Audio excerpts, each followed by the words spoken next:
Jarvis, drop my needle.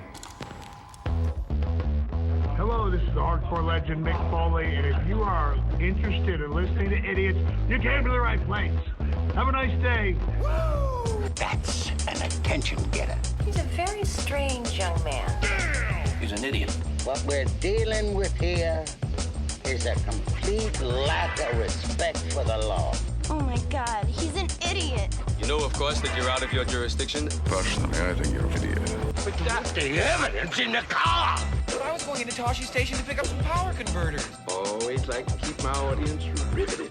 Greetings, ladies and gentlemen, friends and fiends, and welcome to Free Range Idiocy, the podcast about everything, but mostly just the stuff we like.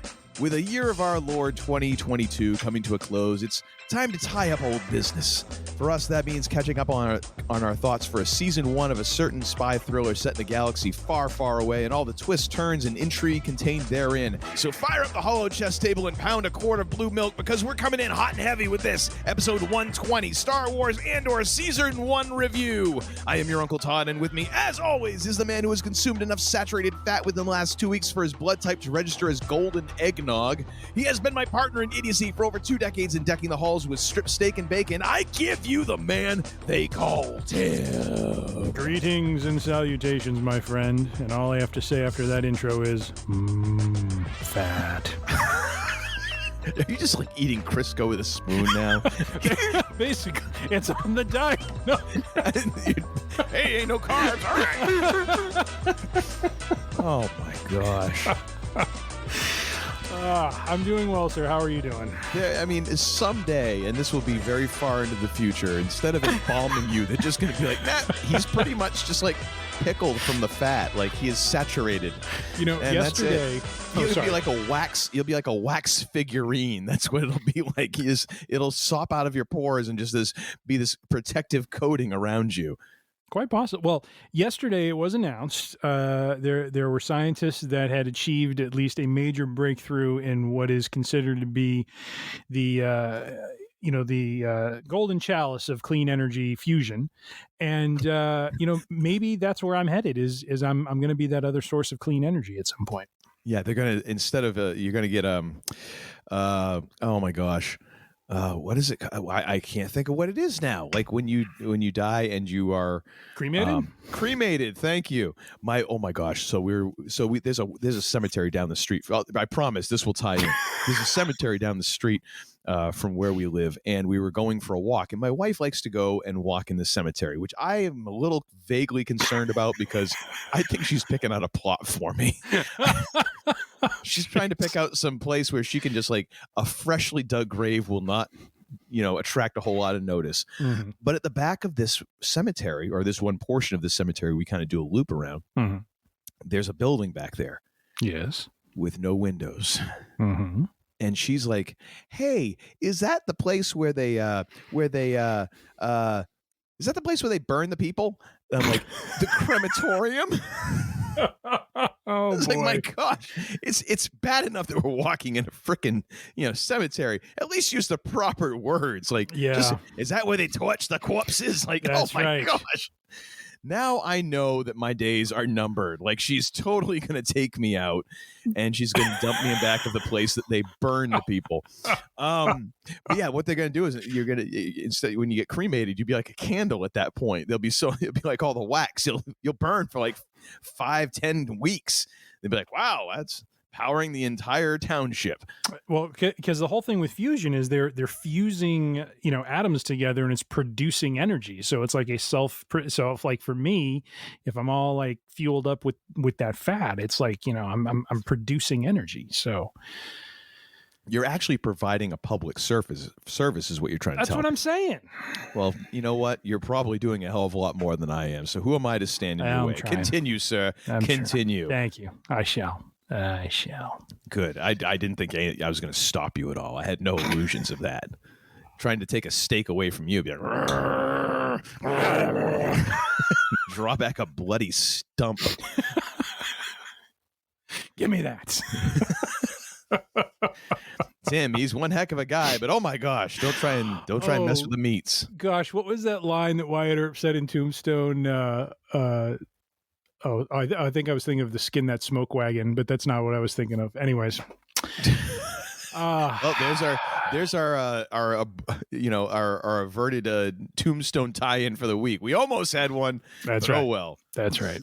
Oh my! I actually broke out a Tombstone meme at work because we were having a status meeting, and this one individual just sounded very like Doc Holliday, cool, calm, just that sort of thing, and I wrote in the chat, I'm like, oh, so and so sounding like Doc Holliday, and I posted the you Huckleberry. So, I'm surprised you didn't post that. I have not yet begun to defile myself. No, we didn't want to go there quite yet. It wasn't, a Friday evening happy hour or anything. So they know you, but they don't know you. That's right. That's right. They don't know you like Whiskey Bar in Denver, Colorado know you.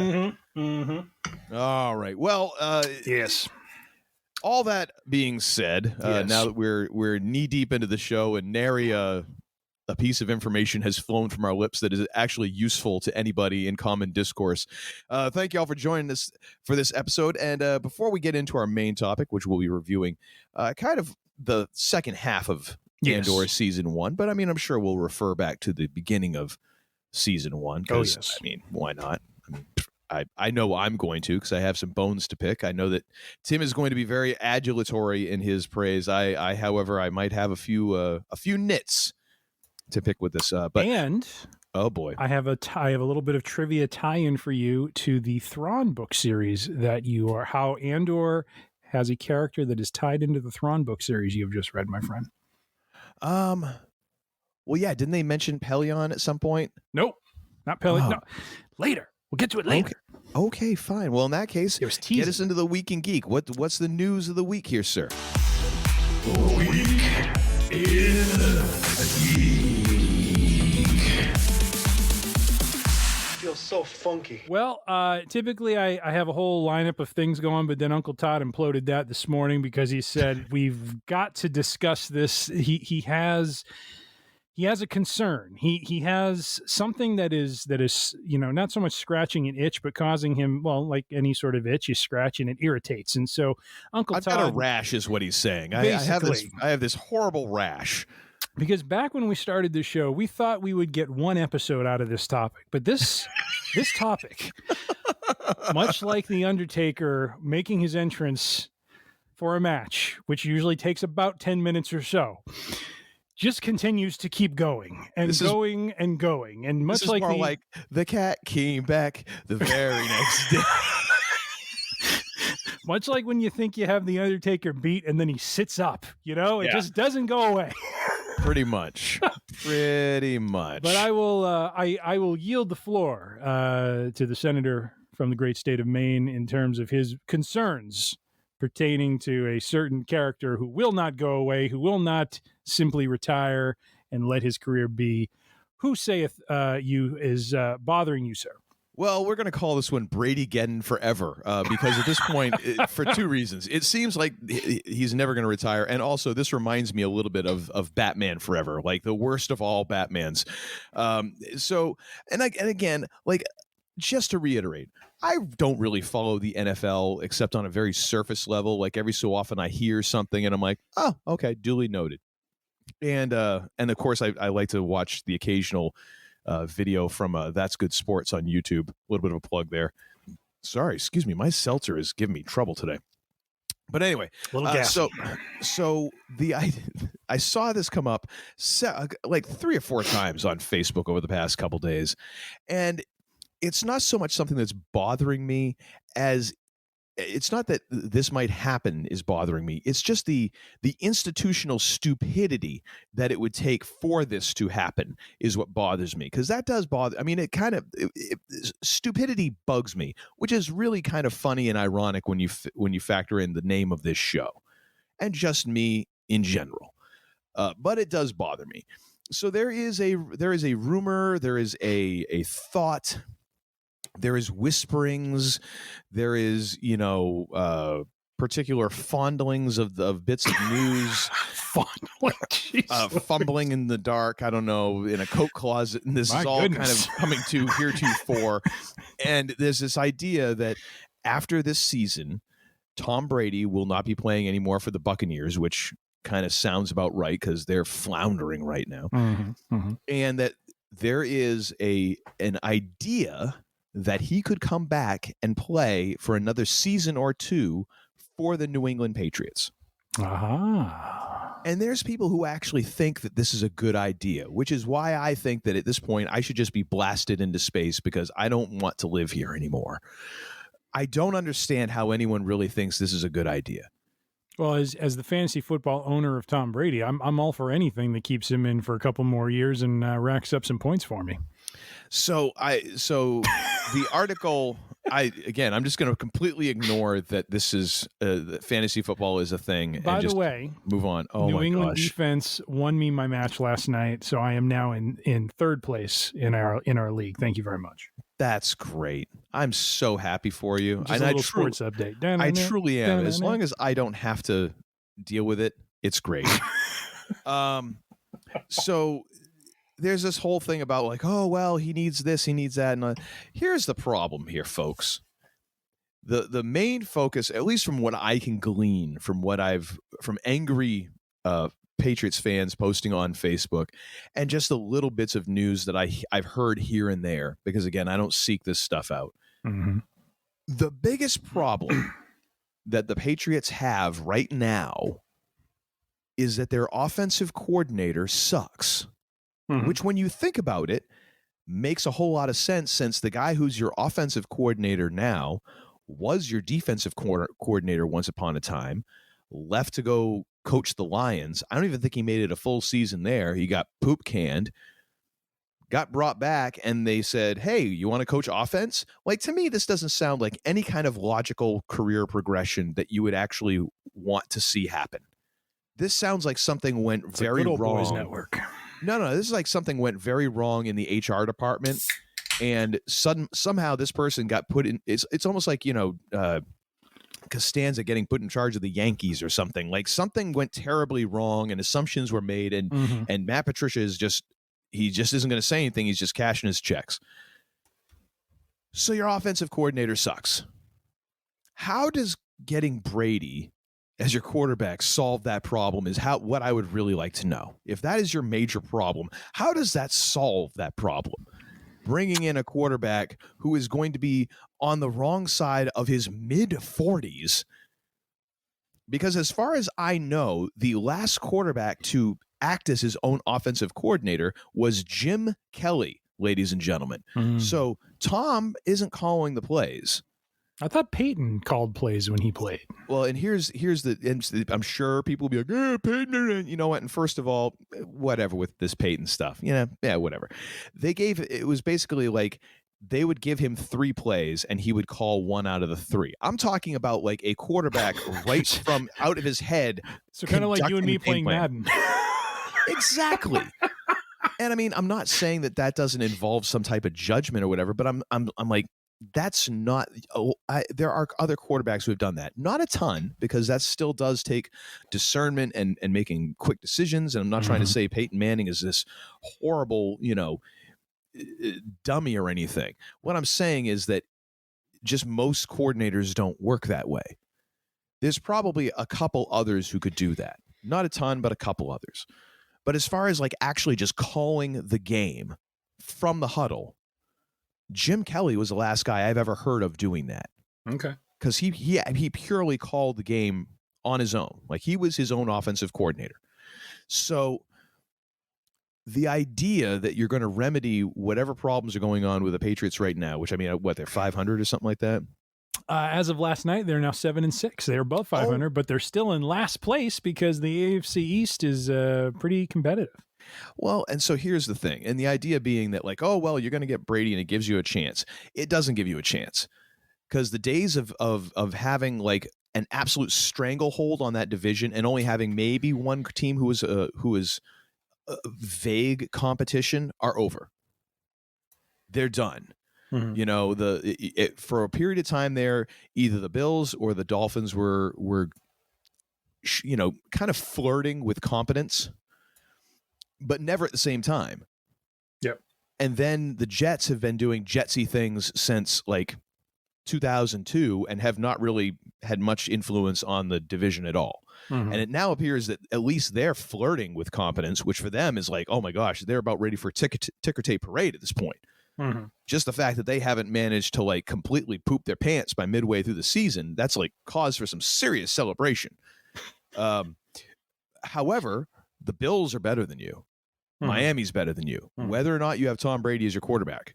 So the problem being with this whole idea, and why this is baffling to me, why people who I know who are actually like people who I think are reasonably intelligent and think this is a good idea, it just blows my mind.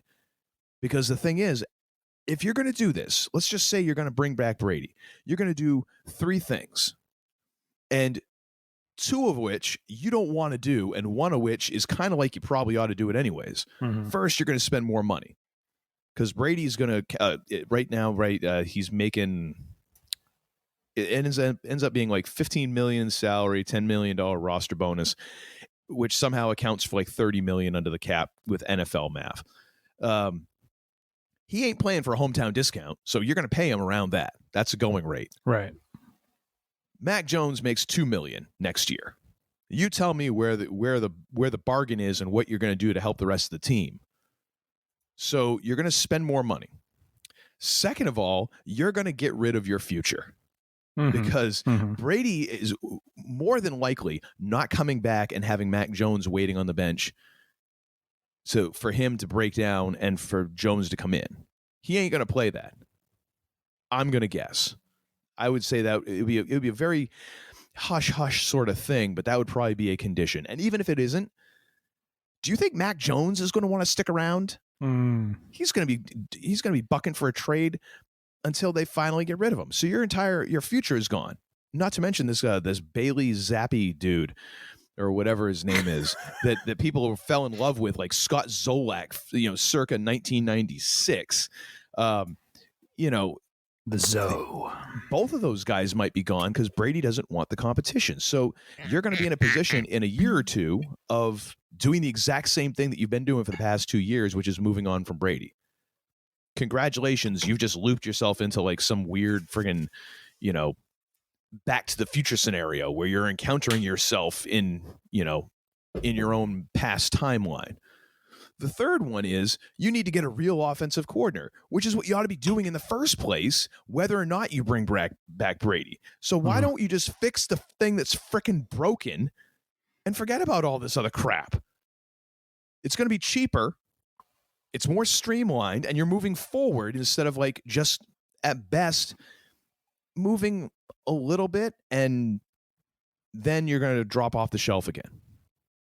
But does this make sense? Think of the dollars. Oh, yeah. I mean, your jersey sales go up, but I mean, that only takes you so far. The big money is if the team is actually winning. Because ticket sales, I guess, are going to outstrip jersey sales eventually.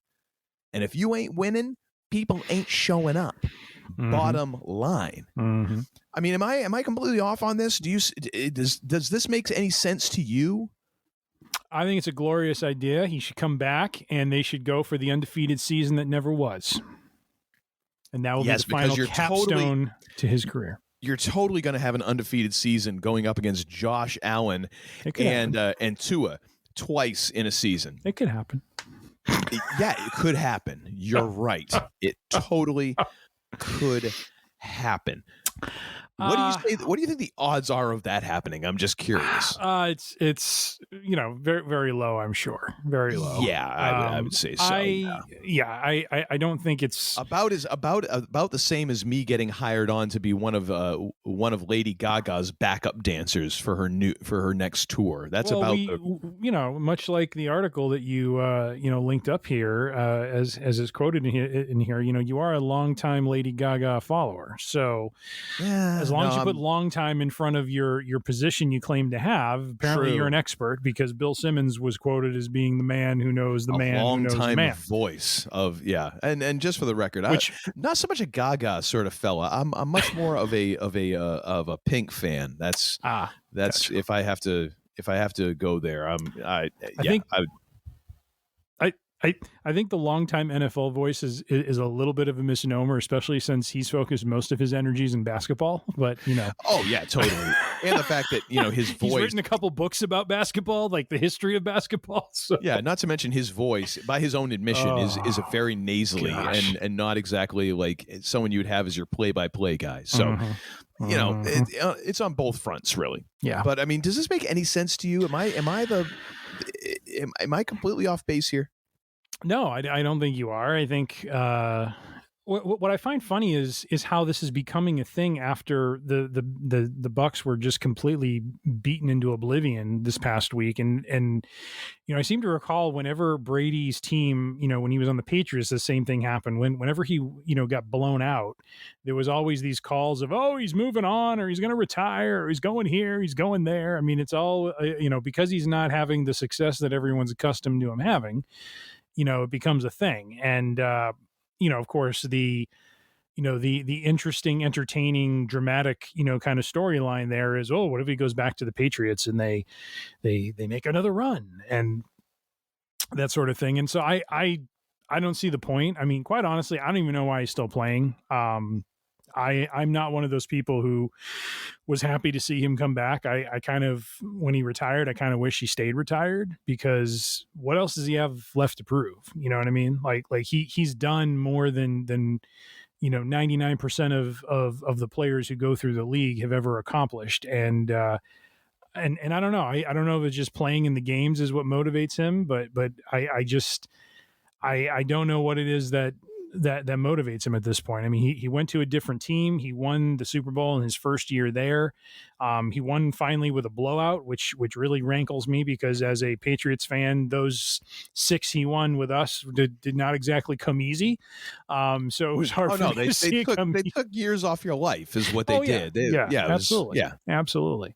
I mean, I'm healthier eating a steak than I am standing in front of one of those Super Bowls and watching it play out. Because between all the Patriots Super Bowl games and the 2004 Red Sox playoffs, I mean, there's a definite downturn in life expectancy in the New England area for people who lived through those years. Yeah, totally. And it had to be so difficult. So yeah, I mean, if he came back, it would be a total gimmick thing. And given the makeup of the team, it's unclear that he would be any better off with them than he is with Tampa Bay right now. I mean.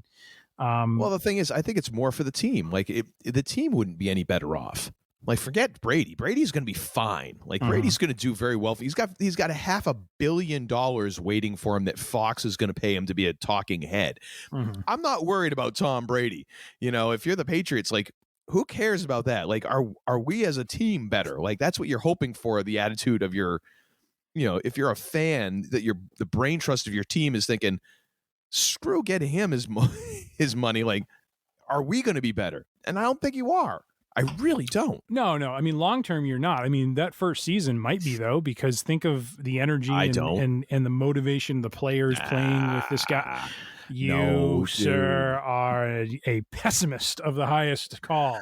That energy is great for a few games, but that energy is not going to keep a team going for 16, 17 games through the playoffs to the Super Bowl. Not with a bunch of kids who it's not like, I mean, yeah, they have an emotional kind of engagement with Brady because they grew up watching him play, But, I mean, are any of them really going to be that motivated, like this guy coming back and be like, yeah, we got to win one for Tom? And if your offensive coordinator is still crap, what does it matter? Not to mention the fact, like, if he was going to be having a great season, he'd be having it in the NFC. Because one thing I do know is the NFC right now is junk compared to the AFC. He would have a much harder time getting through the AFC, getting to the Super Bowl, than he would where he is right now. Unless like the earth opens up and swallows Josh Allen, Patrick Mahomes, and Lamar Jackson tomorrow, I don't really see how all of a sudden he's going to be, waltzing through the playoffs and getting another Super Bowl.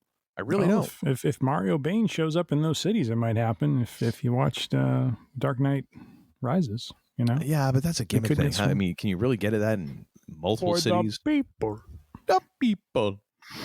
All right. Well, that's that's about all I can say. But I do have one. I do have one scenario to run by you here. Oh boy, yeah. You mentioned you mentioned Patricia not being a great offensive coordinator. Maybe this is all a scheme by Belichick to it's like a puppet regime sort of thing. Like it's really going to be Brady coming in and being the offensive coordinator, and Patricia's kind of the the front man for it, but it's really Brady.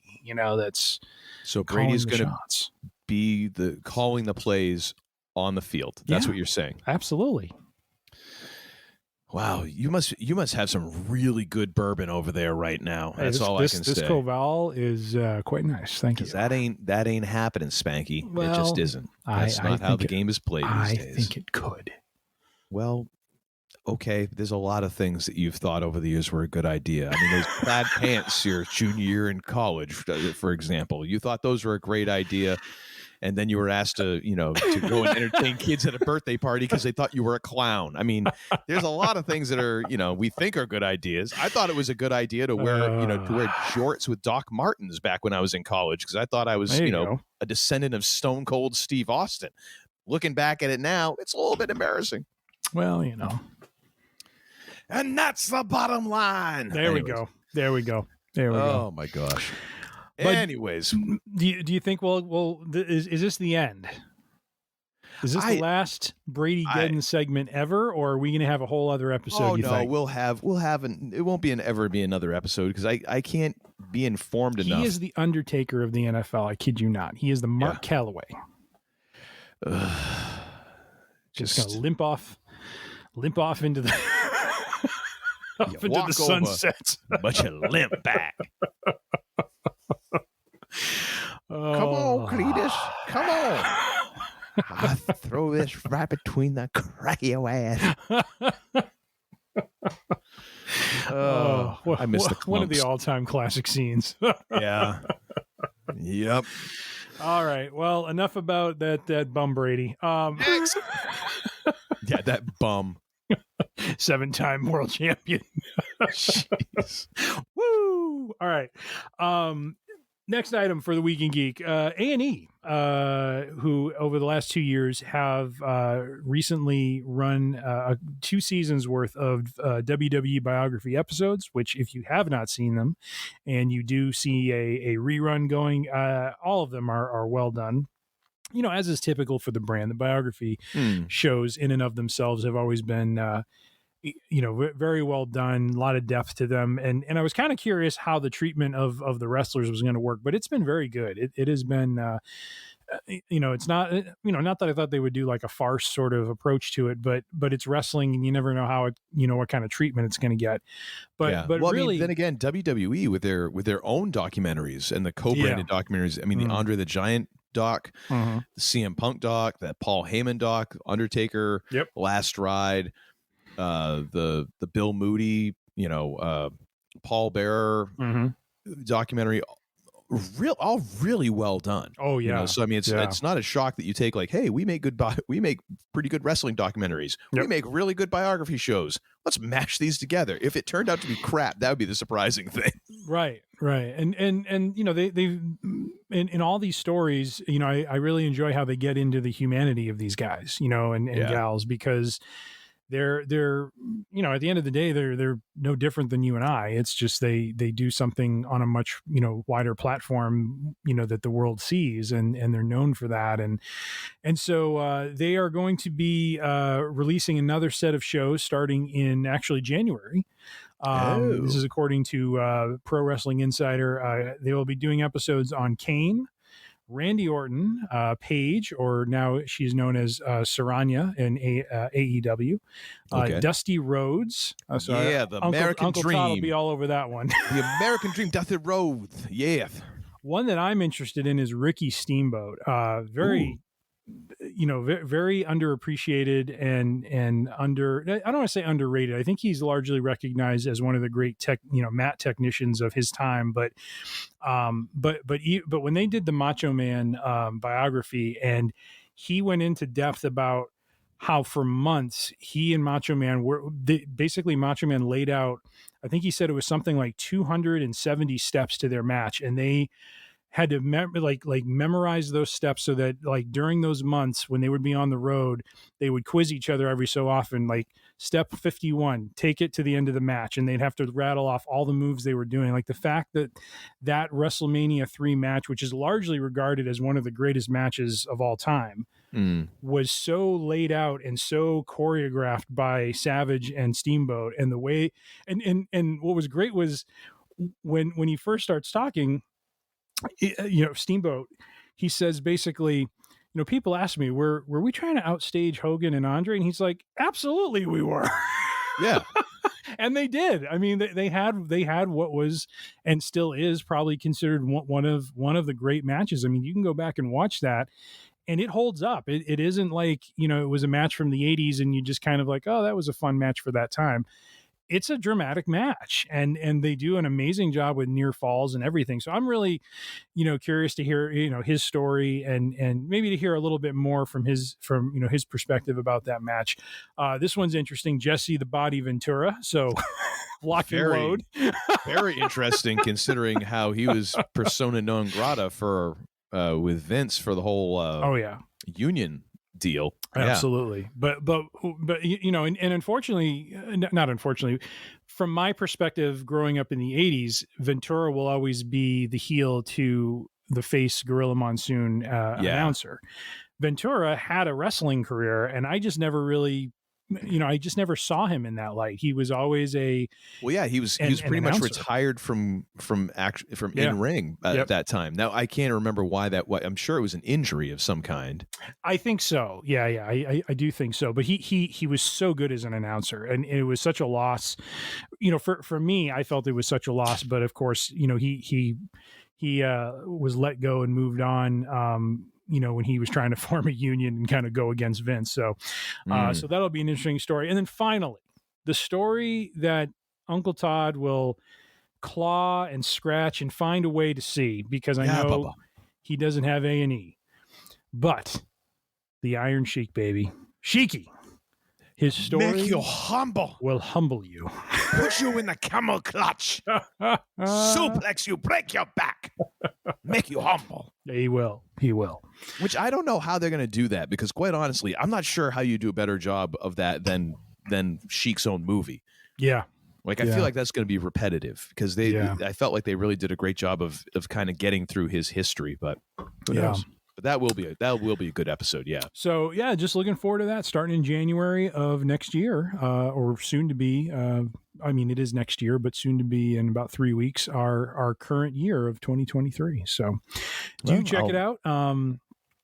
And so that is what is coming to us, and then what is leaving us. Apparently. Yes. And Uncle Todd and I are streaming giveth, and the streaming taketh away. Indeed, and we're going to be popping some popcorn and trying to get this in while we still can, because last I checked, it's still on the streaming service. But apparently, HBO Max or the overlords of that service, which is soon to be called Discovery Max or just Max, apparently.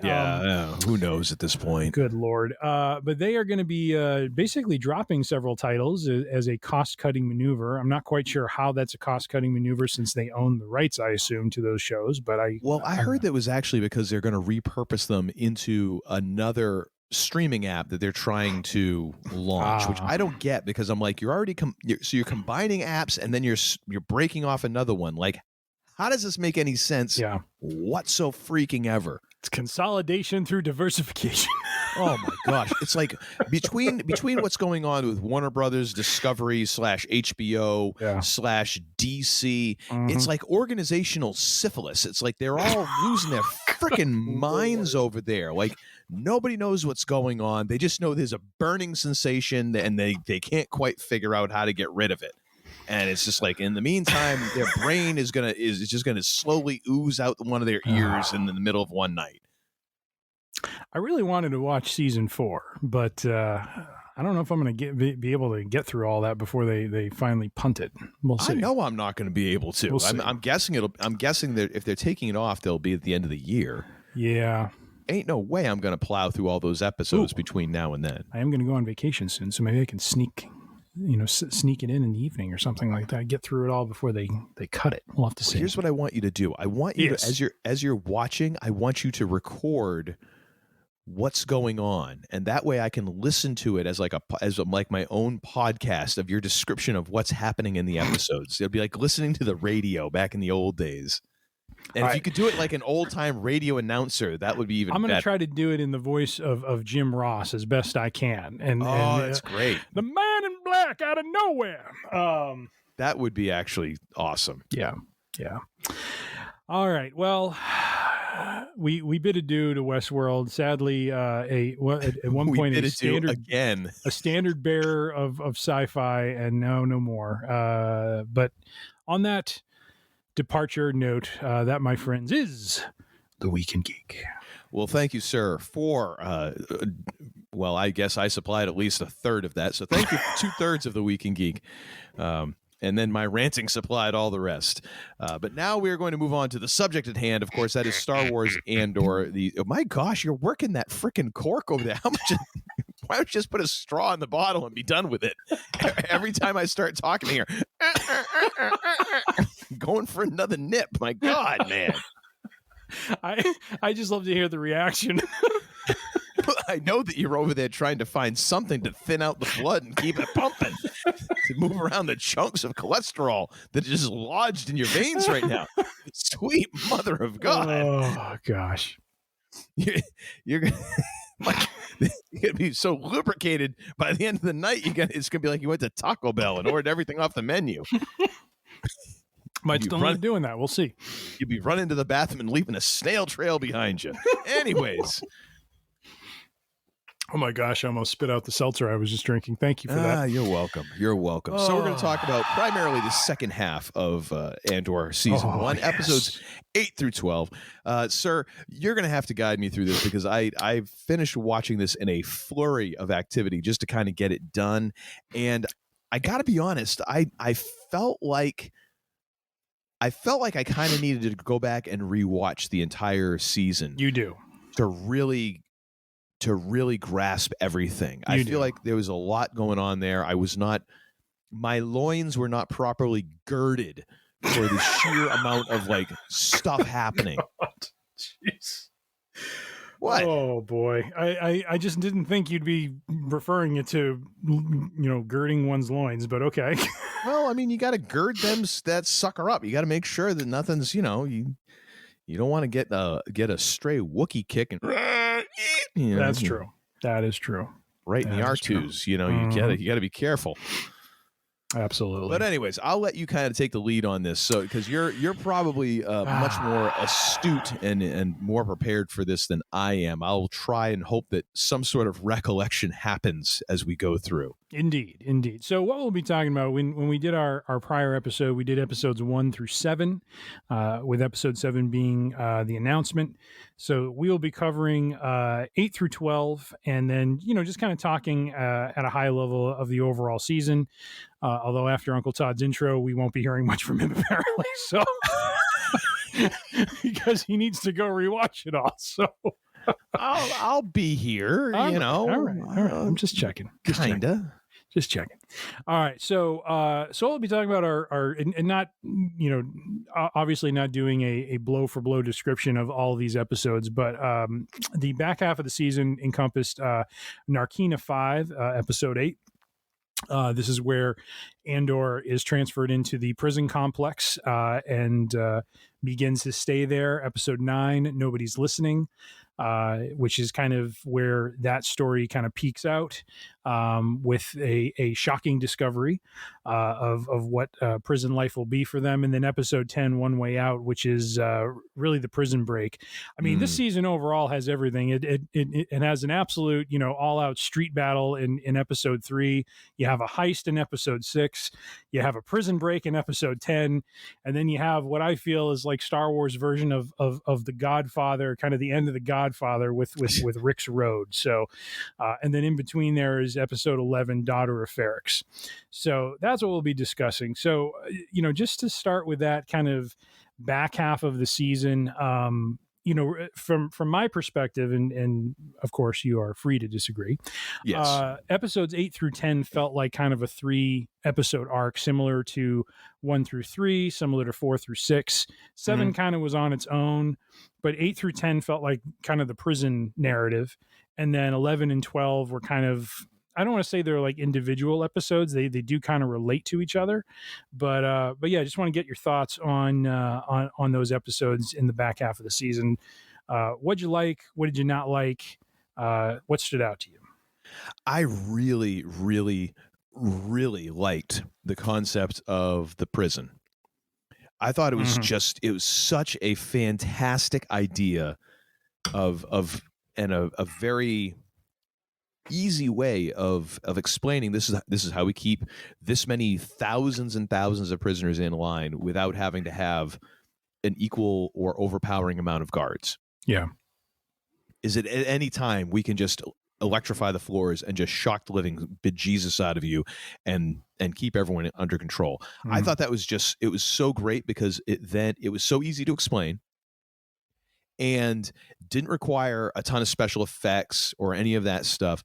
It was just very easy to explain, and it plays into a lot of those games that we play as kids, like the floor is lava and all of these things that you're familiar with. So everyone kind of gets that, and then it becomes almost like Jaws. It's the shark in the water, and you're constantly waiting for something to happen, and then it ends up playing into the actual prison break. I just thought that was a really clever narrative item. And of course, being there, we also got Andy Serkis, which, I mean, oh my gosh.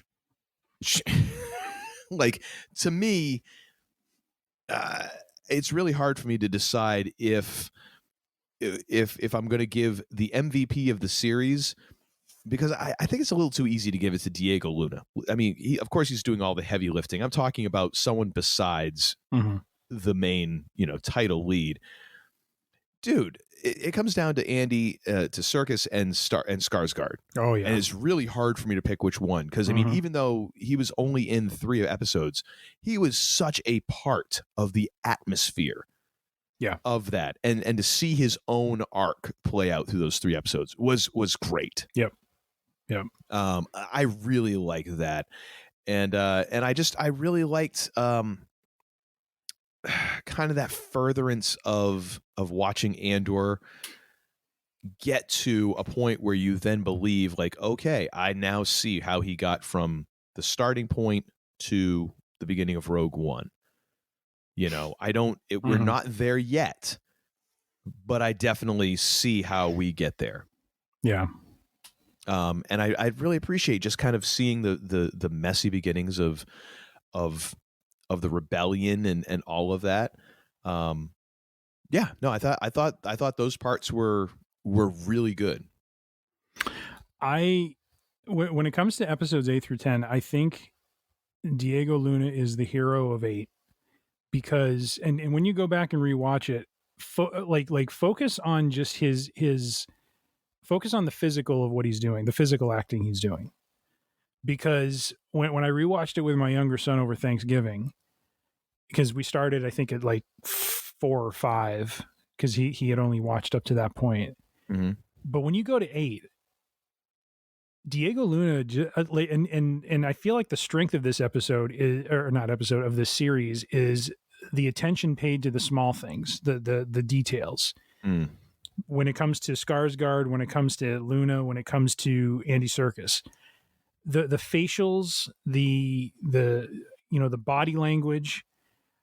I mean, throughout that episode, there's just this denial of reality in terms of what his character is processing. You know what I mean? Like that one scene where he's introduced to his room or his cell, whatever you want to call it. Yeah. And he stands on that floor and he waits until the last possible second before it flips hot and then jumps into his cell. Like, there's just this constancy throughout that episode 8 of the body language and twofold. One is Andor naturally is a rebel. He pushes back against his situation when he's not able to basically execute his own sort of free will and freedom. But there's also a denial of the reality he's in. Like when we finish 7, he's just like, hey, I'm just a tourist. I didn't do anything, like I'm unjustly being put into prison here. Yeah, and meanwhile, he's just part of one of the biggest heists in like galactic history. Well, that of course is the irony in it all, and of course, he gets nailed for essentially like jaywalking. Basically gets nailed for that, and then on the flip side, the funny part is, Deidre Miro, of course, is trying to find him, and the irony of, well, the Empire had him the entire time. They're just so big they don't realize it. So. Yes. Yep. is not, the irony there is not lost on you, but the physical acting that is done and the way he conveys the horror of the situation he's in when he stands there and he's watching this crew work over and over again. And, I'm sitting there like, why isn't he doing anything? But I'm trying to think about being that person that's thrown into this situation, unjustly and without cause, so to speak, and beginning to like process what my new reality is going to be and the horror of it all. And this series does a phenomenal job. And you've joked about this as well. We've both joked about it, throughout our Star Wars themed episodes, but the Empire is always framed as just a bunch of like, boobs basically who don't know what the heck they're doing. And it's almost like the Keystone Cops in a way. Right. Mm-hmm. But this series really does a very nice job of establishing the ruthlessness, the viciousness, and just the inhumanity of why they were the big bad from the very beginning, and just does a masterful job of it. I mean, the fact that they have these crews going 12 hours, 13, whatever, 12 to 14 hours a day, basically assembling parts, and then just getting completely. If you're that team that underperforms, getting, shocked and mistreated, and, the food is garbage. And, it seems like a very, like by the time episode 8 is over, even going into 9, there's just a almost like I'm trying to think of the word. It's like relentless, or it's almost like you almost feel like you feel for the prisoners, just the drain that has to have on you over, doing the same thing over and over and over again. And yet at the same time, it's a masterful detail to show, well, okay, here's how, and, we don't end up finding this out until the post-credit scene in 12, but I was already thinking of it in episode 8, but I as I'm watching them assemble these parts, I'm like, okay, here's how they explain how the Empire was maybe able to grow and build and expand to the scale that they did. Because that's always kind of a nagging question I've always kind of had in my head as I've watched these movies and these shows, is how on earth did the Empire get so big so fast? Mm-hmm. And here's one way to do it. You take your prisoners and you turn them into basically slave labor is what they were. Yep. And so anyways, they just did a great job just kind of painting that emotional and mentally, just dominating picture of what these prisoners go through.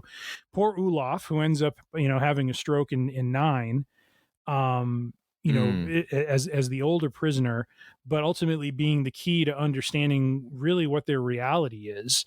And the way Andy Serkis plays that in 9 and then eventually 10 is really the guy who galvanizes all the prisoners to really make a run for it.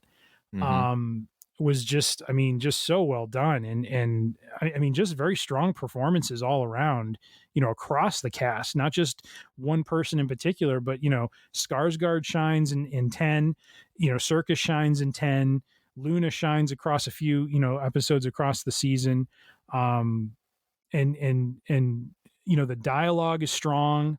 10 has that amazing dialogue or monologue by Luthen at the end about the cost of what he's doing. That's 11, I believe. No, 10 is I thought we talked about that. No, 10 is the speech. 11 is when he uses the Fondor to ruin the tractor dish. Okay. All right. Never mind. You're right. So yeah, no, again, it's funny. We're quibbling over when the best parts are happening in which episodes. So it's like, yeah, true. There's so much, there's just so much, and you lose track of kind of where some of it falls, but just such strong characters and strong dialogue for a Star Wars show. like that's not what Star Wars is typically known for. It's it's certainly the heart of the characters and the heart of the story, but this series to me went deep in a way that Star Wars hasn't gone deep, I think, in a long time, if ever. And just did a very masterful job, through those 3 episodes.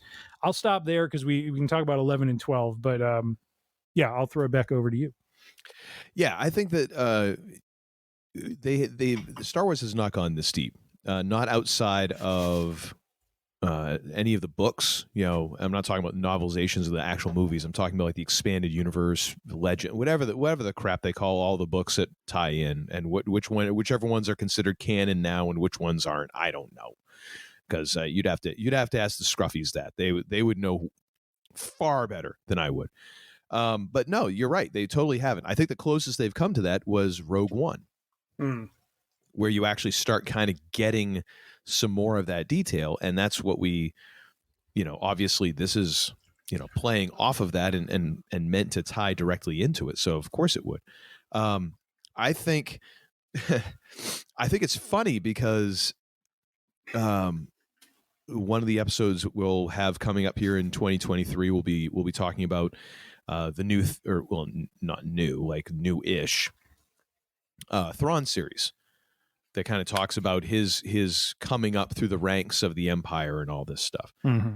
And reading that and then also thinking more about this show, man, I got to tell you, George Lucas ought to be like seriously kissing all of these people's asses, because they are doing so much heavy lifting to make the Empire look badass that he did not do in his movies. Yeah. Like, you can't get out from under it the fact that like stormtroopers can't shoot straight. Mm-hmm. The Empire looks like a bunch of boobs. Like, now, like going into this, I can start kind of understanding it. Like, it is a bureaucracy, so it's inefficient and it's big and it's sprawling and there's people who are infighting and all of this stuff. So okay, that at least helps to explain why there's some degree of incompetence, and that there's almost like once there's some momentum, it just takes so much time for it to kind of stop, to really overcome that, even though there is just a bunch of dumb things and dumb people doing dumb things. But the shows like this, some of the books and things like that, they show you that nastier edge of the Empire that you didn't get in the original trilogy. Yep. Now, granted, hey, it's whatever. It is what it is. I just think that Lucas owes a very big thank you to a lot of these directors and writers who have gone out of their way to really build the Empire up into something that is not just, in control, but has an edge. It's vicious. Like, there is a cold, calculating viciousness to it that comes through in a lot of these other things that don't come through in, A New Hope, Empire, and Jedi. It just doesn't. So I hope that George sends him a very nice fruit basket each holiday season, and a nice warm, like, hey, thanks for fixing all the problems I had there. Love, George. My name is Kermit the Frog. I hope he sends that to them, every year, because they've earned it for sure. Yeah. Well, and like one of the themes that echoes, throughout the series, that goes all the way back to, Return of the Jedi is Luke's statement to the Emperor that, your overconfidence is your weakness. And that is the misstep that happens throughout this series with the Empire. And that is the thing that Luthen, Skarsgård's character, is trying to leverage constantly. I mean, it leads to him basically sacrificing one of his, one of his own group, much to the, chagrin and shock and to some degree understanding of Saw Gerrera, is when, when he allowed the, that assault on, what was that? Spell House, I think is what it was called. That shipyard where Anto Krieger. Solace, wasn't it? What's that? Was it Solace? No, it was called like Spell House, I think was the name of shipyard or whatever, and the rebels were going to attack, and then the Empire was tipped off, and he and Saw have that whole conversation where he's got to put the gun to Saw's head, neck, to basically get him to listen, about not going and doing this. And I think we talked about this last episode about how, we start to see the seeds of his paranoia get planted with this whole activity, because Luthen's, the most important thing to Luthen is keeping the Empire at the highest confidence in where they sit and where they stand. And as soon as they start to get suspicious, he knows that things are going to start getting more complicated for them. Well, and he wants to push the Empire to become more vicious. Yes. Because as it is right now, it is kind of in that middle ground of like, well, this sucks, but you know what? It's not that bad. Right. He's like, no, it needs to get bad in order for people to become motivated to take action. Yep. Because, much like the prisoners, they're just kind of used to it. Like they've just become numb, and they go through their day and they're just trying to make it to that shift. Yeah. And if you can get entire populations and planets to do that, things are a lot easier for you. Right. And even, when he's talking with Mon Mothma, who we'll get to in a moment, when he's talking with her and she's, and this may go back to maybe the first half, but when she's, kind of reacting to the heist and the implications of what that's going to mean to so many people, his whole point is, this is the problem, that they've been subtle in what they've been doing, and we've allowed them to do it. He's like, we need them to overreact. We need them to overplay their hand in a very obvious way, because that is what breeds rebellion. Yep. And unless you have that, you're not going to have the sort of result that they're going for. And so it's this recognition of doing what you must do. I mean, later on in 10, when he has that amazing monologue, and he's like, he makes a statement, something to the effect, I won't have the wording right, but he, in kind of in the middle of it, he says, I'm reduced to using the tools of my enemy. Like he has to force their hand. He has to push them in this direction if he's going to get to the result, that formula he talks about that he worked out, the equation he worked out 15 years prior that has one result to it. This is what we have to do. And so I just like how they being the showrunners, Tony Gilroy and others, have just done this really amazing job of really kind of framing how complicated, complex, and deep the motivating factors for the rebellion were, and quite honestly, how much, like we talked about last episode, that article about how much of a miracle it was that the rebellion even formed at all.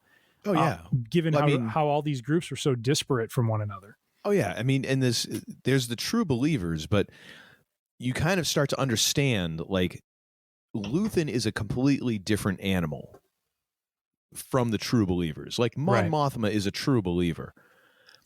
Luthen is more in line with the way that John Wick is described, a being of sheer will. Yep. And understands what he's doing, that he's not going to be remembered in the history books. There's not going to be statues of him, even if all this turns out well, that he is essentially sacrificing himself, his humanity, and in some cases, maybe even his morality. Yeah. In order, for the cause. Right. And again, you get into where Andor is at the beginning of Rogue One, of what he has done, or not in Rogue One, when he talks about what he has done for the rebellion. Yeah. And you're like, oh, this makes sense now. This is the guy who brought him into this. And in a way, Andor is leaning more on that side than he is of a Mon Mothma character. And it's very interesting to see how that goes. And ultimately it gives you a little bit more reality, because you're like, this is a person who's necessary. Right. That one person who's like, I know I'm not making it out of this alive. Yeah. Yeah. So therefore I'm maxing everything I can out. Like, I am playing all the cards. leverage to the hilt because I have no illusions that I am going to make it to see this thing through to completion. Yep. And Skarsgård plays that so well, like managing to have that nihilism with like this glaze of hope over it. But there is this just heart of like, yep, I'm using the tools. What have I sacrificed? Everything. Oh my God. What a dude. Someone just get that man an Emmy right now. just like email that to the judges and be like, here, we dare you to give this to someone else. You know? Yeah. Oh, so good. So good. And just the way he kind of wanders back and forth between those two characters is really good too. Oh yeah. Yeah. His character for me is really, he went from being this enigma in the beginning to, damn near being, especially after 11 with what happens with that Imperial, ship. I came away from episode 11 feeling like I don't ever think I've gone into a Star Wars movie or show, so basically a Star Wars property, and came out of it ever thinking to myself, this was almost at the same level as the Millennium Falcon and Han Solo. Like not that Luthen operates like what Han Solo's character is as kind of a rogue character, but the calculation and the strategy and the anticipation that his character shows with his ship and with dealing with the Imperials in that one scene was so unbelievably interesting to me and just fascinating. And I'll use the term very cool, like to take the concept of a tractor beam and finally maybe break some physics out and say, okay, you want to suck my ship in? I'm going to throw a bunch of crap at your dish and watch what happens. Yeah. and it's being sucked in at, 5 times the rate of what it normally would do. And you're doing it for me basically. And just the way he just kind of dispenses of the TIE fighters and, just that whole scene just kind of, I felt like summed up his character. Like he is a strategist. He is a chess player, and he's always anticipating and trying to be 5 moves ahead of his enemy or his opponent. And so I just, from 11, there's more to 11 than that, but for whatever reason, that just stood out to me because I'm like, the Fondor is kind of now to me like a little bit at that level of the Millennium Falcon. You know what I mean? It's just it's this cool ship. He's got, this, he's, I don't know, I haven't seen the John Wick movie, so I don't know if Wick is, kind of like a prepared for all contingency sort of guy, but that's what he strikes me as, just someone who is over prepared, always, having a plan to kind of get out of the bind that he's in. And so I just felt like that just elevated his character to just, after that monologue in 10, just from an action standpoint, elevated him all the more.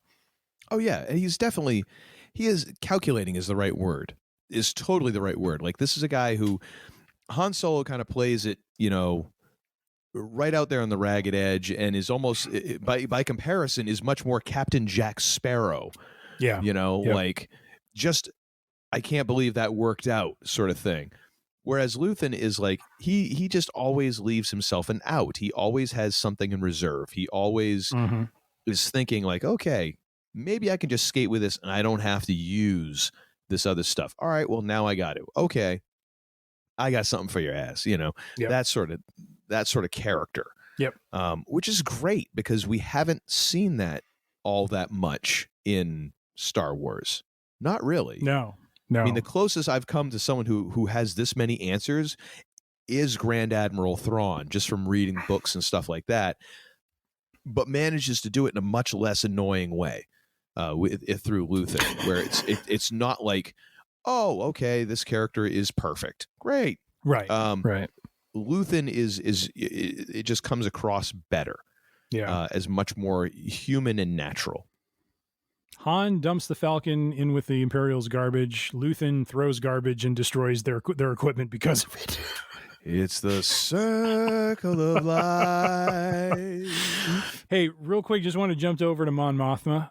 Yes. Because what I like about what I enjoy and appreciate what they did with her character is I really felt like they kind of brought in a political kind of Games of I know you haven't seen the show, but like a Games of Thrones-ish sort of approach with her character dealing with the politics and the maneuvering and quite honestly, what I really liked about how they use her character is to really show, you know, kind of at this stage how almost impotent her character is when it comes to dealings in that Senate. You know, like we have a couple of times when we see her trying to present her case about something, and either the news of the day, which I think was the heist, kind of distracts everyone, so no one's listening to her. And then I think there's another shot of her, it was either in 8 or 9, where she's trying to talk on something and no one's paying attention to her. Oh yeah, they're like actually turning off their lights. Yeah, like just like they're just like walking out and taking off. Yeah, and you just see like, and that was powerful because it really kind of shows how, you know, what we saw in the prequels with the very kind of vibrant and what appeared to be very engaged and present Galactic Senate is just completely just, you know, falling apart now. You know, like there's no surprise why in A New Hope they say that the Emperor has basically dissolved the Senate, because the Senate is really either under his control or they just don't care anymore. Yes. You know, they just kind of fall into line with what he wants. And so, you know, she's kind of this like last voice. And, you know, one thing I want to touch on, because I know we're, you know, we're trying to be mindful of time here, is I find her and Andor in kind of an interesting situation. Andor basically loses his last family member. You know, like we know his sister's out there, but Marva was, you know, his anchor. And now that she's gone, it fuels him in the direction of going to Luthen and looking at the rebellion as being maybe this new family for him. Mon Mothma is now on the verge of sacrificing her family. Like her daughter to a marriage that will cover her financial situation and allow her to maybe operate in the way that she needs to for Luthen. Not to mention just the soap opera that is her marriage. Oh yeah. Oh my goodness. Yes. And yeah. And the way, like in that last episode, when she throws her husband under the bus for the gambling and everything. Gosh. On one hand, I'm like, wow, she's really going there. On the other hand, I'm like, get him. Get him. Can't stand this dude. Yeah. Oh yeah. You know what? Better yet, throw him out the car. Throw him out the car. Who cares? Yeah. So really getting a sense of the cost, you know, of what this is costing them, you know. So when, you know, I kind of feel like when I go back and watch, you know, like Return of the Jedi or, you know, she was supposed to have, I think, a role in Revenge of the Sith, or no, not Revenge of the Sith. What was it? No, I know what you mean. I think it was Postquels she was supposed to be in, but anyways, just no, she was a prequel. I think she was supposed to be in the or Rogue One. I think it was the third one. No, she was in Rogue One. Yeah, she was in Rogue One. Okay, yeah. But to know, like, when you see her again, that there's a cost that comes to who she is. Like, she isn't just this bit character you see and it's like, okay, this is a leader of the rebellion. It's like, no, she's a leader of the rebellion, but there was a cost that came to you know, her being in that role. And it just gives some gravity, you know, it kind of enhances her character. Her character already had gravity in the way she was kind of presented in Return of the Jedi. But now I feel like there's going to be even more when we really understand in season 2, like what was the cost, you know, that she ultimately had to pay in order to see through what she engaged in, you know, with Luthen and others. So I just thought that was really powerful. And, you know, I thought it was a great, it was nice to have that stream of narrative going on in parallel with, you know, kind of the action piece and drama that was going on with Andor. Yeah. And again, you pointed out right at the beginning here, excellent casting. Oh gosh. Yes. Genevieve O'Reilly as Mon Mothma. It was wonderful. Just added so many different little bits of texture. I thought, you know, Deidre Miro as Denise Goff as Deidre Miro. Oh, she was fantastic. Just for like, how do you keep a scowl like that? Like legit, like grumpy cat-esque. Like grumpy cat-esque with like the full downturned mouth. I'm like, I was like, is that a prosthetic, or do you train your facial muscles to be able to do it? Because I mean, that's hard. Oh my gosh. Oh yeah. And then of course Circus and Skarsgård and just, you know, all of the other folks who are in this. And just really good. I thought that was one of the big strengths of it, is that with such a large cast, to have actors who even in smaller parts you believed, like they didn't stick out like sore thumbs. You know what I mean? Right. Whereas that can happen sometimes when you're getting like these bit parts that are obviously day players, and they're just sort of like, they're there, but they're almost more part of the scenery. Like these characters actually felt like they lived there. You know, like there was some, they got some folks who could legit act. Yep. And fit them into these parts, which was good. You know, I mean, rather than just being, you know, fifth dude from the back, it's like, oh, that's an actual person. One thing I just want to call out with the Cyril Karn character and Deidre Miro, that, and I don't know if you picked up on this from like episode 3 and then episode 12, is I found it interesting how, at least for those two characters, it wasn't true of all Imperials, but for those two characters and the way they carried themselves, Cyril, you know, from episode 1 through 3, and then Deidre through the series to 12, when they got caught in the crossfire and in the battle that happened in the streets of Ferrix, I really liked how when they all came out of it, and, you know, kind of after when they extracted themselves from the mayhem, Cyril was shaken. Cyril was like dealing with like PTSD almost, you know, like afterwards, right? And the same thing with Deidre, like after she was, because I mean, she was about to be mauled. She was about to be mauled by the mob, and Cyril pulls her out, and the way she's just kind of like shaking after that, like I like how they, like how do I say it? Like, as we've seen in the movies and stuff, they get put in these like high pressure, action situations, and they just kind of come out of it and they're still the same, like, you know, sneering villain afterwards. I like how they humanize them. Like they have this tough exterior, but deep down it's like they're scared, you know, quite honestly. Like it's just kind of a nice, I think, illustration of I think the Empire as a whole is there's a very tough exterior, but if you punch the bully in the nose, they bleed. Yeah. It's like A Christmas Story, you know, the Scott Farkas affair. You know, you go after that little punk in the raccoon skin cap there. Actually, that wasn't even a raccoon. It was like a fox hat or something. But you go after him, and all of a sudden afterwards, you know. Yep. Oh my gosh, just watched that the other night. It's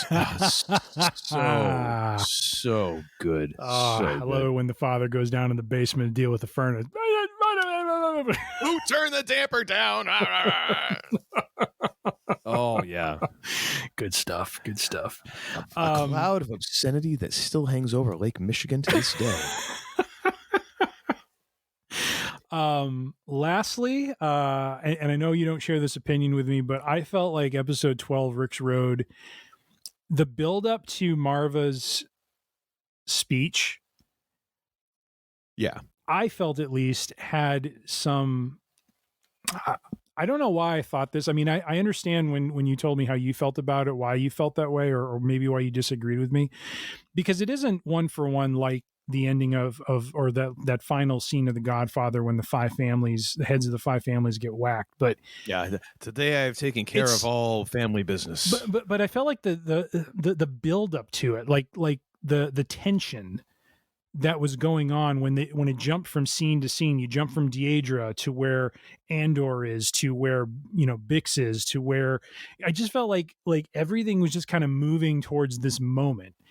And then everything explodes with this just wonderful speech by, and I don't know the actress's name, but who played Marva, where, you know, her speech rolls into this, you know, fight the Empire sort of thing. And just all hell breaks loose. And, you know, it just felt like just kind of such a phenomenal build up to that climax of a fight. And to me, it's not so much that it's not a great speech. Right? I'm not even arguing that. Like, it's fantastic. But the scenes leading up to it, the scenes leading up to it, and the tension. Yeah, I mean, the cuts are great and all that. I think what it reminded me more of, because I'm focused more on the tension building to the actual speech, as opposed to the cuts. Like the cuts definitely add that. And of course, it's all just tension building. You're just from the freaking beginning of that episode, you're just waiting for the explosion. Like, they keep on making you wait. Oh my gosh. It's like, just the tease of it is almost becomes intolerable. But what I thought of more from a cinematic standpoint is it's more like the end of Darkest Hour, where Churchill is giving the speech in Parliament. That sort of thing, like just the build through it, and then just kind of like the explosion of emotion at the end of it. That was what it felt like more to me, but that was more because I was probably listening to the words as opposed to waiting for Mo Green to get his through his his eyeball. I made my bones when you were in diapers. Yeah. Oh my gosh.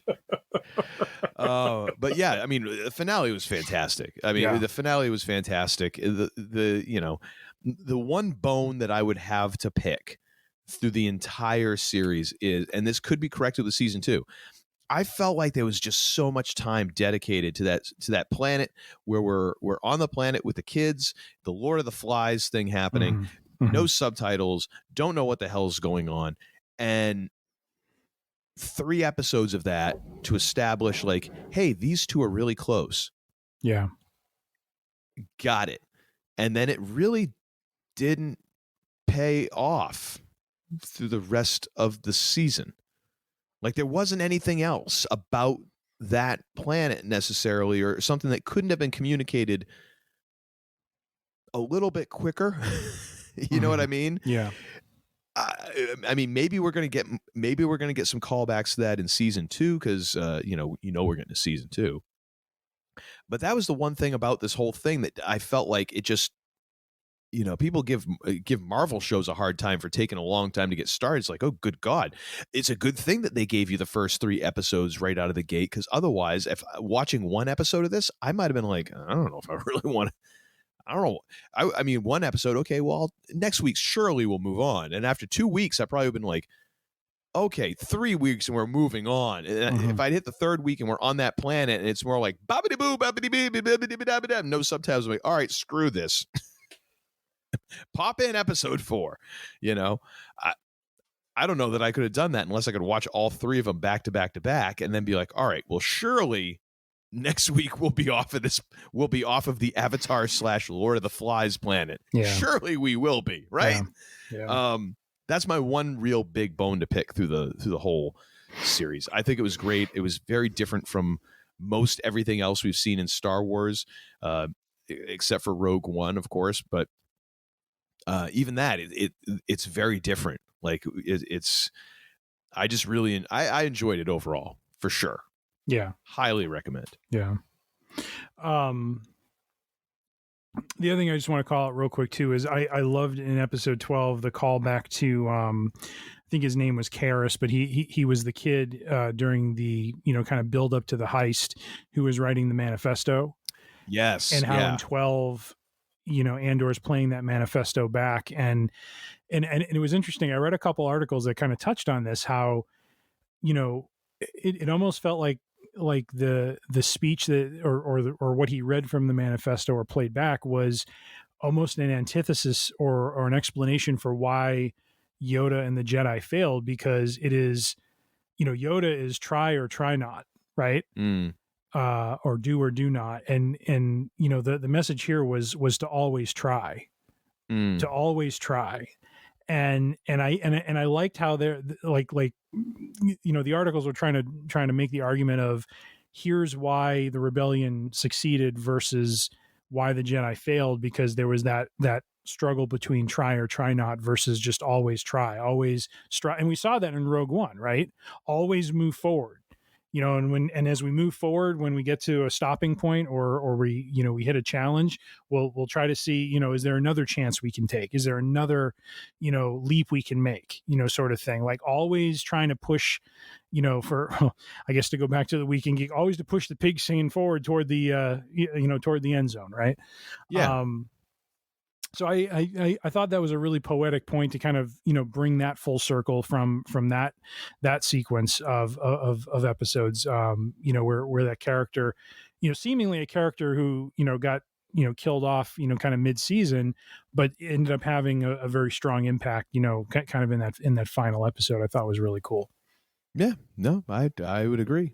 I would agree. So now that we have adjudicated the second half of this season, just overall, just thoughts on the overall season. You know, there's a lot of articles out there kind of calling this one of the best, you know, series or pieces of Star Wars content in some time, even kind of putting it above, you know, Mando, which is kind of a tall order because Mando kind of set a very high bar, you know, back when it came out. What are your thoughts? You know, do you agree with that? Do you, I mean, I don't know necessarily want to answer the question, is it better than Mando? Because I think it's just different stylistically, but yeah, as far as content goes, do you feel like this is one of the, if not the strongest piece of Star Wars content to come out in quite some time? No. I don't think it. Oh boy, here we go again. Oh gosh. You said no. I gotta hang on a minute. Clang! Like just put a straw in at the beginning, and just, you know, it's you know, that's better. I wouldn't. And when I say no, I only say that because I think the Mandalorian has been very strong. I don't think it has to be a matter of like, oh, it's so much stronger, so much better than Mando. I think Mando has been very strong. I think if you take the last like 5 seasons of Star Wars Rebels, it comes off as very strong storytelling. You know, you take out the first couple seasons, I think it's 5 seasons, whatever. After whatever's left after from season 3 till the end. After you kind of get out of the more kidsy mode and you start getting into more serious storytelling, I think that's very strong. Yeah. I don't think it has to be this thing of like, oh my gosh, this is so much better, because it's not like it's not without faults. 3 episodes on friggin' Avatar Lord of the Flies planet with no subtitles. That really, 1 episode would have done it. So it's not like it's not without flaws. You know what I mean? Like, if I went back and watched this again, I could find more nits to pick, certainly. You know, and quite honestly, we're still flying around space and doing loop-de-loops and barrel rolls with no seatbelts. So, you know, continuity, I guess, but come on. You know, it's not that I think it stands head and shoulders. I think you're right. It's different. It is a different type of show. It's like trying to compare, like, Mando is a space western. Yes. And this is a like Cold War spy thriller. Yep. You know, and they don't have to be better than the other. They're different enough that trying to line them up together is not going to work very well. Yeah. So I think it's very strong, but I don't think it's so much stronger than Mando. I mean, it's stronger than Book of Boba Fett, but then again, I mean, I don't think it's like thousands of miles ahead of that either. Yeah. I think that Star Wars has done a very good job of releasing some really good shows over the past couple of years, and they all have their niche, they all have their moments, they all have their things.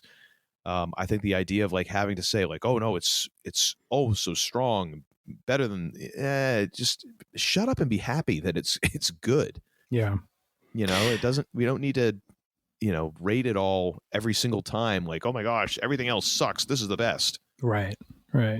Yeah, I don't think it's really a comparison that needs to be made. I think Mando serves its purpose as, you know, it has its narrative. It's like I said, it's a space western. It is kind of, you know, telling this story that I don't think anyone really, you know, kind of knew they wanted, you know, with him and you know, Grogu and so forth.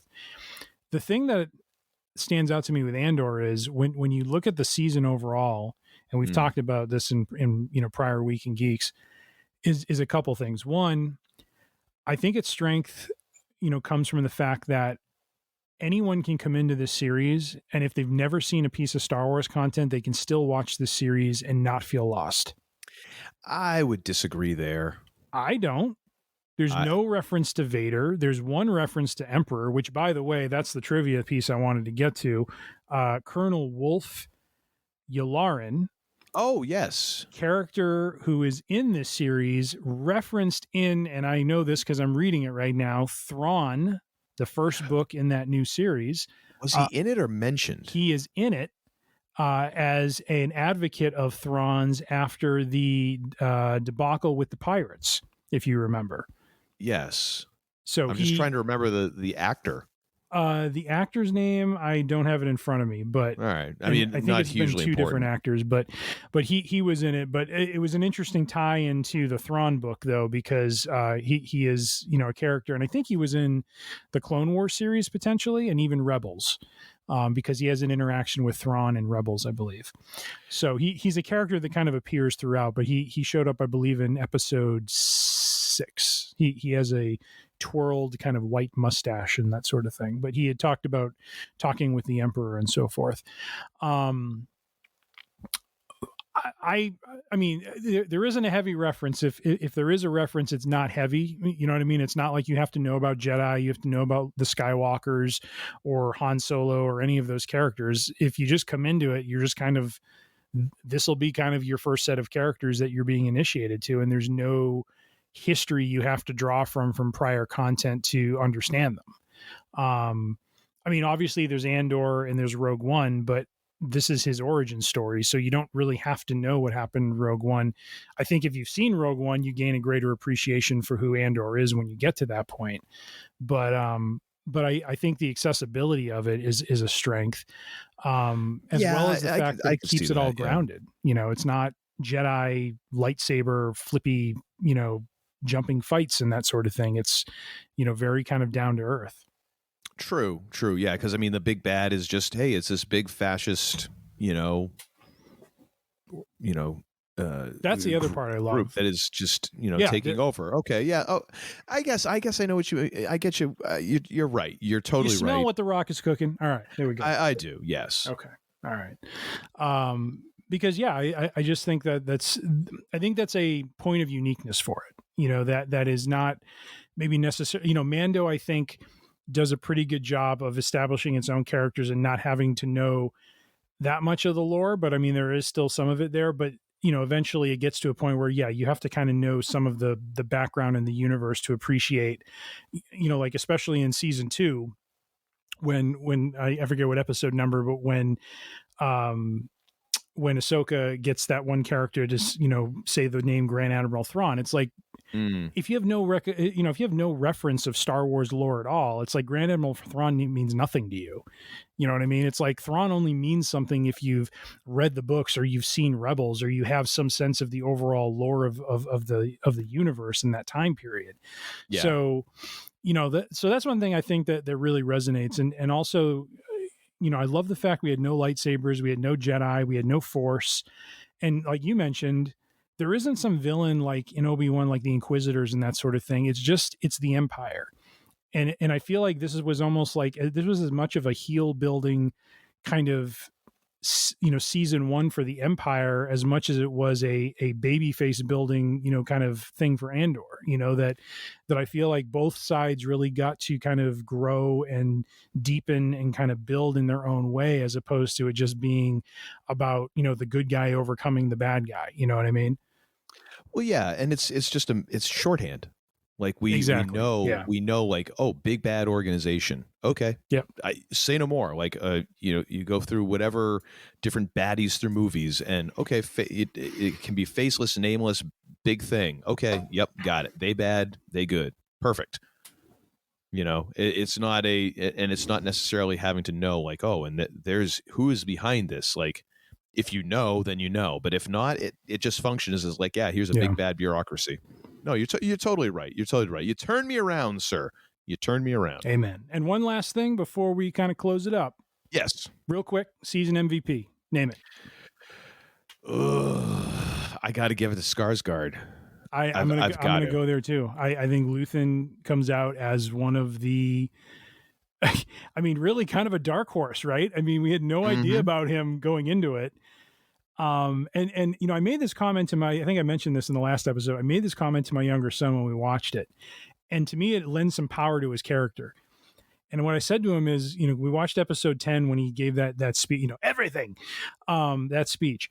And I said, what's really cool about that is, and I said, I know this wasn't by design by George Lucas, but no one mentions Luthen in the original trilogy. Mm-hmm. And I hate to say it this way, but I love that because it basically vindicates the speech he gave. He is going to be basically that speech he gave is predictive of what his end is going to be. He is not going to be known. Yep. He's not anyone that's mentioned in Return of the Jedi. He doesn't appear in the post-squeals. And of course, it's because his character probably wasn't even thought of at that point. But to me, there's power in that because I think sometimes that's what gets lost. We study history and we hear about people and characters from history, Lincoln and so forth. There's a lot of people we probably don't know about or recognize that maybe had key roles, and they just don't end up with the laurels or the recognition at the end of the day because maybe they, met an early end or something like that, Oh, certainly. So I thought that was just kind of an interesting play on the past, but yet, kind of the future of where, the Star Wars universe is going in that, at least from that time period. Certainly. And there's different tiers of that. You can have like just complete unknowns, like who had a tremendous effect. Or you can even have people who are somewhat more, even a bit well-known in different areas, but who by and large, a general population might not necessarily, it wouldn't equate. They wouldn't know about it. Mm-hmm. Excellent example. Just living in Maine, Joshua Chamberlain. Yep. Do you know who Joshua Chamberlain is? No. So Joshua Chamberlain was the commander of the Maine regiment that was in the Battle of Gettysburg, and at the Battle of Battle of Little Round Top. Basically, the South, the Confederate Army was advancing. They basically had no ammo left, and he ordered a bayonet charge. Yeah. And swung in and took advantage of the fact that they were not planning on that, and essentially like kept the Confederacy from being able to outflank the Union lines and bust up, and basically it would have given them a much better chance to win the battle. Yeah. That moment and him, basically saying, "All right, boys, bayonets, and we're charging downhill at these guys and they're going to be shooting at us, and we can't shoot."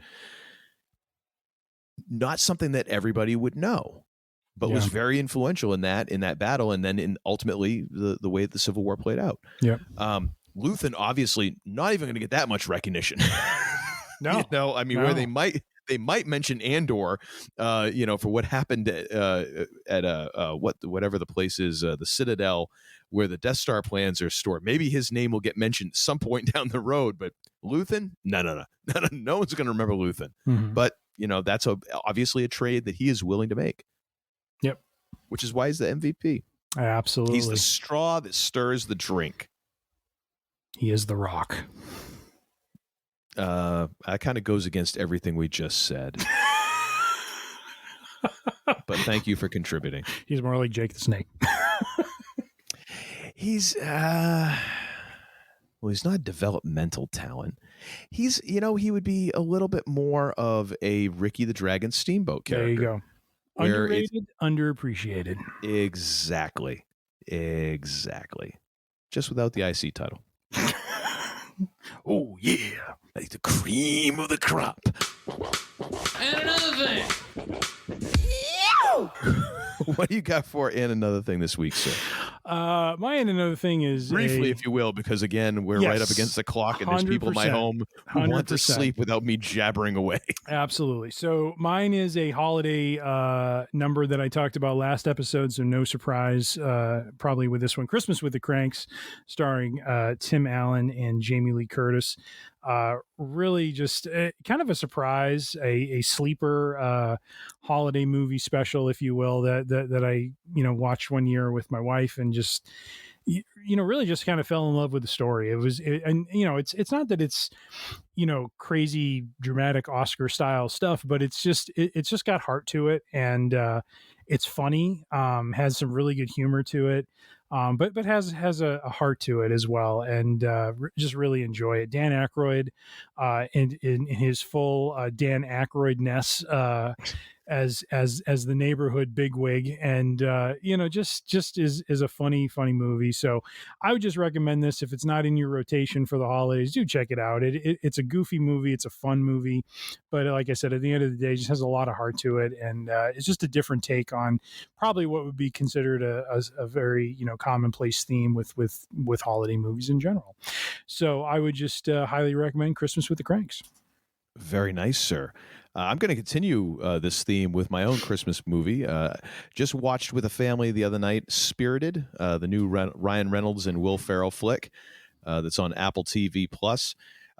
Essentially a reworking, retooling, reimagining, if you will. I don't think Ron Moore was involved in this, but of Scrooged? No, one could never. Well, I mean, of A Christmas Carol, which is basic, and they do mention Scrooged, which I thought was great because I'm like, oh my gosh, this is so like meta, kind of taking some pages out of that, and then they reference it, and I'm like, all right, well done. Which is par for the course with Ryan Reynolds, because Ryan Reynolds is kind of just playing himself at this point, which is funny because when you think about Ryan Reynolds playing himself and Will Ferrell kind of playing himself in every movie, it's like, oh my gosh, we're crossing the streams here. Bad things are going to happen. But a fun movie. It's a musical, so you got lots of song and dance sort of things going on. Nice. Yeah, Nice. Which is surprising, but it's entertaining and a lot of fun. So I would highly recommend that if you have Apple TV Plus. I think it might actually be in theaters as well, or a limited sort of thing. I thought I saw something about showtimes, but maybe I'm just hallucinating as I'm doing the Googling here. But yeah, give that a try and have a seltzer as well. Absolutely. Well, folks, we certainly appreciate y'all tuning in and downloading episodes, and now it is time for us to pack this on up. Tim needs to finish his seltzer, and then he's going to down a quart of eggnog, followed by a buttermilk enema. So he has things to do. Put a good dent in that Koval bottle, I'll tell you that much. Oh, I bet you did. Oh boy, gonna be eating raw steak out of the fridge. 10 o'clock tonight.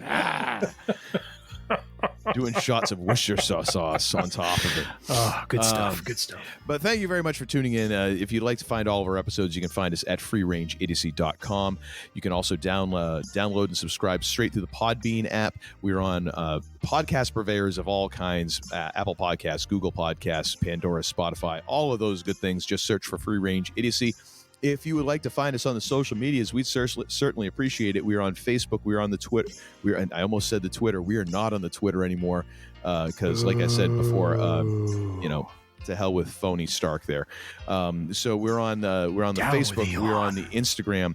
We are on the YouTubes. All of those are at Free Range Idiocy, and you can find us on all of those. Give us a thumbs up, a like. That'll just follow, whatever.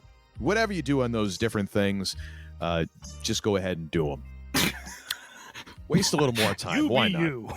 I mean, it's the end of the year. I mean, nothing's getting done between now and January 1st anyways, so you might as well listen to some podcasts and hide from the boss. Uncle Todd is going to provide my dieting tips to you in these YouTube clips. No, I shan't, because I'm pretty sure you're the only person that's working for. If you have any questions, thoughts, or concerns, or any ideas for a show that you would like us to do, send all those to Tim at freerangeidiocy.com. He will get back to you forthwith, PDQ ASAP, if not faster. And now, ladies and gentlemen, it's about time for me to wrap up my jaw-flapping, jaw-jacking, just bloviating. And I'm going to hand this show over to the less idiotic of the two idiots who run this show, but not before I ask the second most important question ever uttered by humankind. The first, of course, being, what is hip? The second being, what the hell do we learn this episode? We've learned the following. Oh, good. We've learned, the man they call Tim, cream cheese flows through his veins. Oh, my gosh. At least according to Uncle Todd. Instead of chives, is like bacon chunks. Not bacon bits, chunks.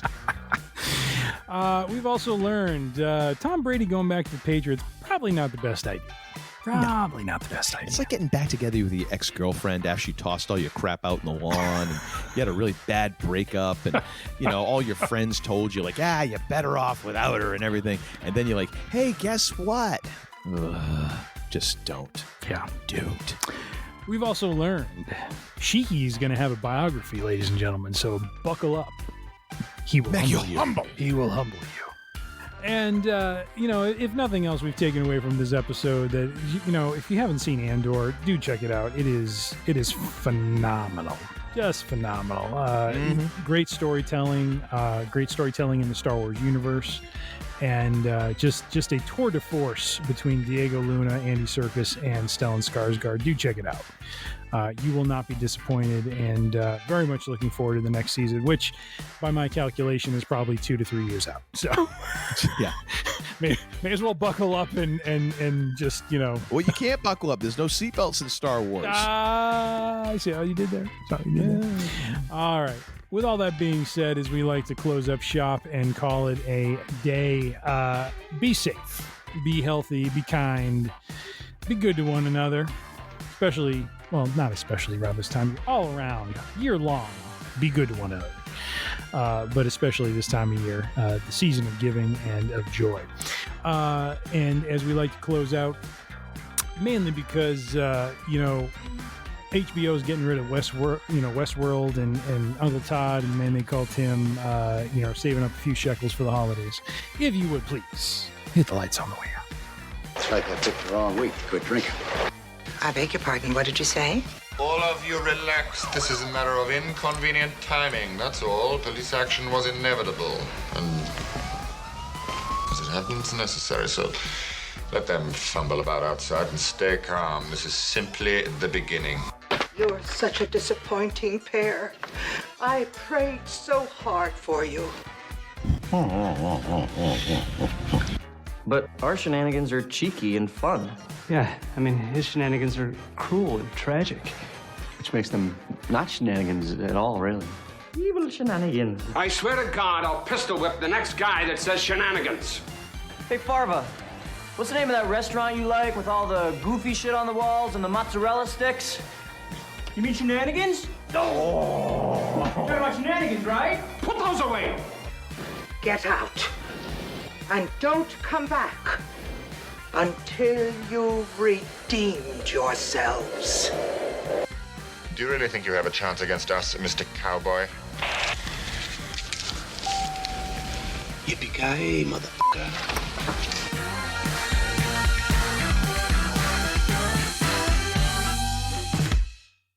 You think Deidre's going to be upset that I'm referring to as Grumpy Cat?